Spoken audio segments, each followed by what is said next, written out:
Michael Jordan. En 1983, le petit Michael allait faire son entrée en NBA, début d'une ascension fulgurante. Il faudra attendre 1991 et 8 années d'échecs pour avoir son premier titre de NBA. Les 2 années suivantes, la même équipe remportera le titre, marquant un triplé historique. Mais en 93, l'assassinat du père de Michael signe alors la fin de sa carrière. Mais indéfectible sportif, il va alors se mettre au baseball avant de revenir à son amour de toujours, le basketball. Un retour aux Bulls en 95. En 98, 3 ans plus tard, encore 3 titres de NBA. Légendaire. Avant de s'arrêter au sommet cette fois-ci, c'est terminé, retraite. Mais les gens criaient « Michael, reviens s'il te plaît !» Bon, je me suis peut-être un peu emballé sur ce coup-là. En 2001, la légende est de retour cette fois-ci à Washington pour 2 années, avant de mettre un réel terme à sa carrière en 2003. Mais pendant toute cette carrière, Michael Jordan c'est surtout 1,85 milliard de revenus, plus de 100 millions de chaussures Nike Jordan vendues, 6 titres de MVP des finales de NBA et plus de 900 matchs à plus de 20 points par match. Et surtout, un charisme qui en fera une icône mondiale et même le personnage principal d'un documentaire sur Netflix, The Last Dance. Alors qu'est-ce qui fait exactement que Michael Jordan était aussi charismatique ?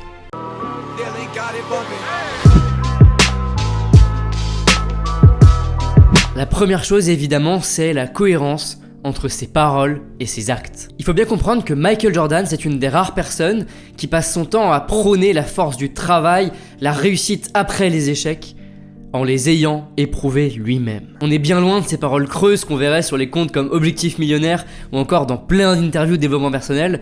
Ici, on est sur un personnage dont la vie entière a été consacrée au travail, qui est un modèle de réussite par la persévérance et la discipline. Et c'est quelqu'un qui va le faire systématiquement en le ralliant à ses actes. Plutôt que de dire de manière abstraite, il faut absolument travailler pour réussir, c'est normal que vous ayez des échecs, etc., etc.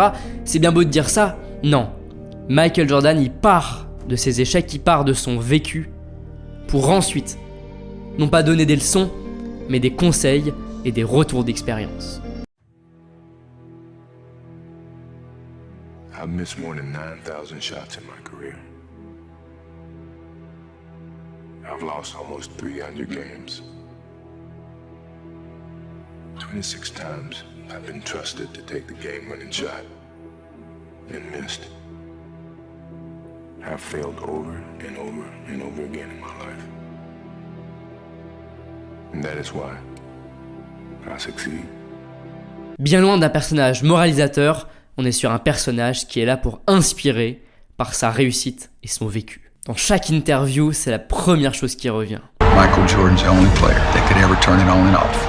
And he never freaking turned it off. Et ça, forcément, ça force le respect parce que en tant qu'être humain, on est souvent poussé par l'acrasie, c'est-à-dire le fait de savoir ce qui est bon pour nous et pour autant ne pas faire les actes qu'on sait bons pour nous. Je sais qu'il faudrait que je mange plus de légumes et pourtant, j'en mange pas plus. Je sais que je devrais faire plus de sport et pourtant, j'en fais pas plus, etc., etc. Cette dichotomie entre ce que je sais bon pour moi et ce que je fais réellement. Eh bien lui, l'acrasie, il l'a écrasé, il sait ce qu'il doit faire pour réussir et il le fait. I want you to feel what I feel. What time is it? Game time!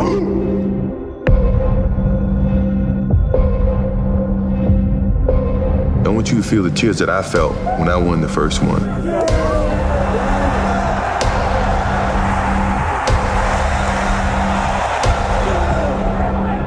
Those tears and that pain, and I wanted that feeling at the end of every year, and that's hard.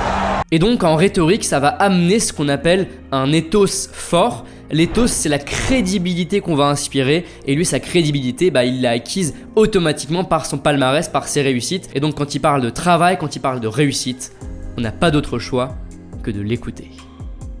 La deuxième chose, c'est que dans ses interviews, il y a des éléments qui reviennent sur la forme de son discours. Michael Jordan, c'est un personnage qui a une posture qui est toujours extrêmement droite. Alors en plus du fait qu'il soit très grand, ça rend la chose encore plus imposante. Il n'est pas affaissé vers l'avant, il n'est pas en dilettante, il est charismatique avec une posture bien droite. À côté de ça, il a un calme olympien, ça paraît extrêmement difficile de l'énerver et plus largement, ça paraît difficile de le toucher tellement il paraît impassible. Et pour terminer, on a surtout un ton qui est calme between the NCAA qui est descendant, and all parties involved.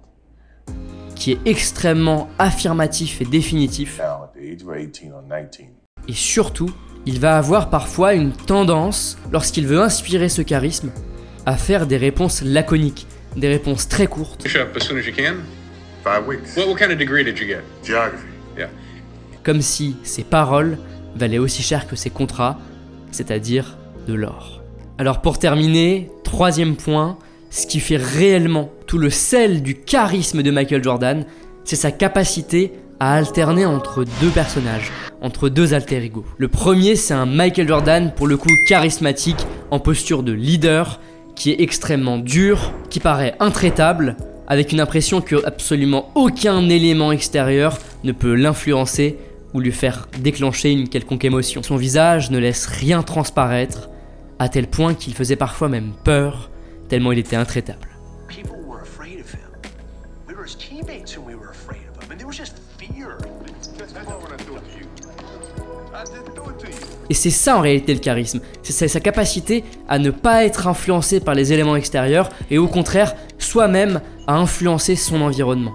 Et pour autant, de ce personnage-là, il arrive avec aisance à glisser vers un personnage beaucoup plus sympathique, beaucoup plus proche de nous, auquel on peut s'identifier plus facilement que ce monstre de travail intraitable, et va se laisser la possibilité, quand il le souhaite, de sourire, voire même de rire, de faire des blagues. And what are you gonna do with this degree? I travel a whole lot. You're gonna travel, Bref, d'être chaleureux, bienveillant et sympathique. Et ce glissement, il peut se faire en une seconde. Vous savez ce que vous allez faire? Dites-moi, regardez-moi franchement. Vous savez ce que vous allez faire? No. No. Non. Parce que Michael Jordan est un véritable showman et il sait comment se faire apprécier et surtout éviter qu'on ait de lui une image de quelqu'un qui aurait certes une assurance, mais pire, de l'arrogance. Et c'est souvent le pire ennemi du charisme, l'arrogance, puisque forcément on commence à nous haïr et dès lors qu'on nous haït, on n'inspire plus vraiment. Au contraire, il arrive à assainir un petit peu cette image-là avec ce deuxième personnage. Alors avec Michael Jordan, on a un leader crédible, intraitable, dur, mais un leader qu'on trouve sympathique, qu'on aime. Et finalement, quelqu'un qui nous inspire, dont les actes sont en accord avec les paroles, qui a eu des échecs transformés en succès à force de travail, mais en plus de cela, sympathique, chaleureux, avec qui on pourrait passer une bonne soirée, quoi de plus charismatique.